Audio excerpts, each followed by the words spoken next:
যে আল্লাহর দেওয়া সম্পদ না হলে আপনি 1 সেকেন্ড না, 1 ন্যানো সেকেন্ড না, 1 মাইক্রো সেকেন্ড চলতে পারেন না।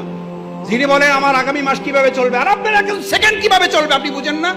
যে কার্বন ডাই অক্সাইডটা ছেড়েছেন আর যে অক্সিজেনটা গ্রহণ করবেন, এটা যদি এখন অনুমোদন না হয়, কত টাকা বিল পরিশোধ করেছেন এই অক্সিজেনের জন্য?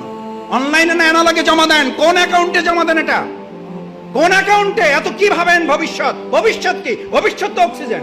এই এখন কার্বন ডাই অক্সাইডটা ছেড়েছেন, অক্সিজেনটা আর যদি না ঢোকে এখন কি কারণ লাগবে? পৃথিবীর সমস্ত ডাক্তার একমত হয়ে গেছে, হার্ট অ্যাটাক করে কোনো মারা যায় না, মারা যাওয়ার কারণে হার্ট অ্যাটাক করেছে।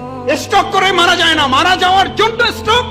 আল্লাহর কাছে জিব্রাইল আমিন না, আজরাইল জান কবজ করার ফেরেশতাকে বললেন, আল্লাহ এমন দায়িত্ব দিয়েছেন, লোকেরা তো আমার সেই পরিমাণ গালাগালি করবে যে এই লোকটার জন্য আমরা মারা যাইতেছি। আল্লাহ তাআলা বলেন, তোমার কোনো অসুবিধা নেই, ব্যবস্থা করে দেবো।